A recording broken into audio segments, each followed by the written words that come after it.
नए चेहरों को मिल सकती है जगह। पार्टी आलाकमान की मुहर का इंतजार किया जा रहा है। नगर निकाय चुनाव से पहले हो सकता है विस्तार। देहरादून से खबर, जहां पर धामी मंत्रिमंडल विस्तार की अटकलें अब तेज। 4 नए चेहरों को जगह मिल सकती है मंत्रिमंडल में। पार्टी आलाकमान की मुहर का इंतजार किया जा रहा है। नगर निकाय चुनाव से पहले ही मंत्रिमंडल विस्तार हो सकता है।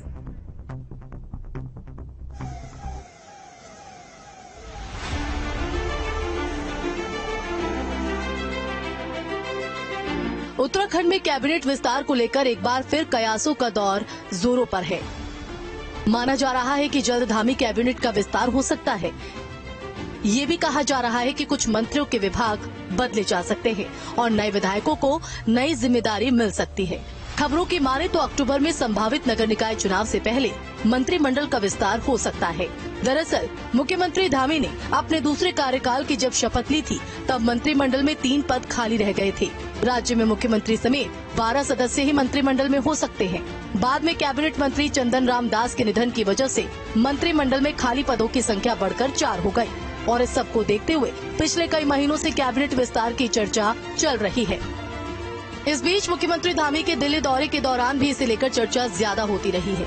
यही नहीं, कई मंत्रियों ने भी इस बीच दिल्ली दौड़ लगाकर पार्टी के बड़े नेताओं के दरबार में हाजिरी लगाई। इससे राजनीतिक गलियारों में भी हलचल होने लगी। वैसे मुख्यमंत्री को तो अक्सर दिल्ली जाना पड़ता है, लेकिन मंत्रियों की दिल्ली दौड़ और पार्टी शीर्षस्थ नेताओं से मुलाकात को सामान्य मुलाकात नहीं माना जा सकता है। इसे मंत्रिमंडल विस्तार से जोड़कर भी देखा जा रहा है। ऐसे में देखना है कि धामी कैबिनेट विस्तार पर बीजेपी आलाकमान की मुहर कब तक लगेगी। देहरादून से अजीत सिंह राठी के साथ टीम न्यूज स्टेट।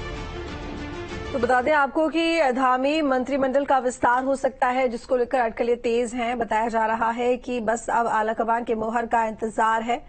और धनराज गर्ग हमारे साथ में जुड़े हुए हैं। धनराज, देख यहाँ पर आलाकमान की मंजूरी का इंतजार है, उसके बाद विस्तार हो जाएगा क्या? मंत्रिमंडल का विस्तार है वो होना संभव है, क्योंकि लगातार हम देख रहे हैं कि जो चर्चाएं हैं वो तेज होती हुई नजर आ रही हैं और जो राजनीतिक गलियारे हैं उनमें भी चर्चाएं तेज होने लगी हैं।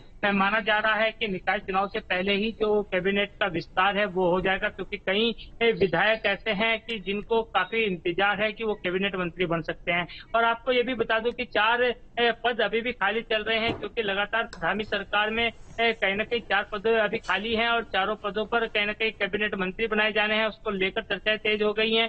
और आपने देखा होगा कि हाल ही में जो उत्तराखंड के मंत्री हैं, कैबिनेट मंत्री हैं या फिर कहा जाए कि कुछ विधायक हैं, जो हाल ही में प्रधानमंत्री नरेंद्र मोदी से मिले हैं, गृह मंत्री से मिले हैं और उनके मिलने के बाद कहीं न कहीं ये चर्चाएं और भी तेजी पकड़ने लगी हैं। और वहीं मुख्यमंत्री पुष्कर सिंह धामी का बयान भी सामने आया है। उन्होंने साफ तौर पर कहा है कि नगर निकाय चुनाव से पहले कहीं न कहीं जो प्रक्रिया है वो पूरी कर ली जाएगी, क्योंकि संगठन की प्रक्रिया है, इसको पूरी करना अति आवश्यक होता है। और उससे पहले कहीं न कहीं जो 4 मंत्री हैं उनको शामिल किया जा सकता है। और ये भी आपको बता दूं कि जो नाम इस समय सबसे आगे चल रहे हैं उसमें कई नाम ऐसे हैं कि जो सबसे आगे चल रहे हैं और सभी विधायकों को कहीं न कहीं इंतजार है, जिसमें कहा जाए कि खजान दास जो राजपुर से विधायक हैं वो भी कहीं न कहीं इसका इंतजार कर रहे हैं कि उनको मंत्री बनाया जा सकता है और उनका नाम भी आगे चल रहा है। उसके साथ ही देखा जाए कि मुन्ना सिंह चौहान जो विकास नगर से हैं वो भी विधायक हैं और कई बार के विधायक रह चुके हैं और उससे पहले भी कैबिनेट मंत्री रह चुके हैं। तो ऐसे में कहीं न कहीं उनको भी उम्मीद है कि उनको एक बार फिर मंत्री बनाया जा सकता है। और इसके साथ ही आप देखिए कि धर्मपुर से जो विधायक हैं विनोद चमोली, वो भी कहीं न कहीं इस इंतजार में है कि वो भी उनको भी मंत्री बनाया जा सकता है, क्योंकि वो भी कई बार के विधायक रह चुके हैं। उससे पहले मेयर देहरादून के रह चुके हैं। तो कहीं न कहीं इससे लगता है उनको भी कि उनको मंत्री बनाया जाना चाहिए। तो इसी तरीके से देखा जाए तो कई विधायक कहते हैं कि जो काफी इंतजार कर रहे हैं कि उनको मंत्री बनाया जा सकता है। लेकिन अब देखने वाली बात होगी कि केंद्र से किन चेहरों पर मोहर लगती है और किनको मंत्री बनाने की हरी झंडी मिलती है।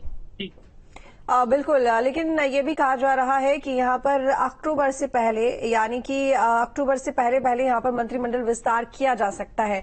लगभग कितना वक्त और लग सकता है? क्योंकि आपने यहाँ पर वो नाम तो बता दिए जो कि रेस में है और जिन्हें मंत्री बनाया जा सकता है, क्योंकि 4 पद आप खाली बता रहे हैं। कौन कौन से विभाग हैं और कब तक, लगभग कितना वक्त और लग सकता है विस्तार में? जी, बिल्कुल देखिए, जिस तरीके से देखा जाए विस्तार की यदि मैं बात करूँ तो कहीं न कहीं विस्तार के लिए सिर्फ हरी झंडी का इंतजार है, क्योंकि मुख्यमंत्री पुष्कर धामी कह चुके हैं कि अक्टूबर से पहले कहीं न कहीं जो मंत्री पद है खाली हैं उनको भरा जाना है, और उसके लिए लगातार जो मॉनिटरिंग है वो पूरी प्लान कहीं न कहीं उत्तराखंड सरकार की तरफ से तैयार किया गया है। एक लिस्ट भी केंद्र को भेजी गई है, लेकिन उस लिस्ट में से किस-किस के नाम शामिल हो सकते हैं ये देखने वाली बात होगी। और आप देखिएगा कि जिस तरीके से जैसे ही केंद्र से हरी झंडी मिलती है तो तुरंत ही उत्तराखंड की जो कैबिनेट है उसका विस्तार होता हुआ नजर आएगा, और 4 पद जो खाली हैं उनमें जल्द ही मंत्री बिठाए जाएंगे। और मंत्री बनते ही ठीक है। कहीं न कहीं जो पदों की आपने बात की है, क्योंकि कई विभाग ऐसे हैं कि जो मुख्यमंत्री पुष्कर सिंह धामी के पास है, चाहे हम आबकारी की बात करें, परिवहन की बात करें, और कई विभाग ऐसे हैं कि जो मुख्यमंत्री ठीक है, ठीक है। धनराज, बहुत शुक्रिया आपका।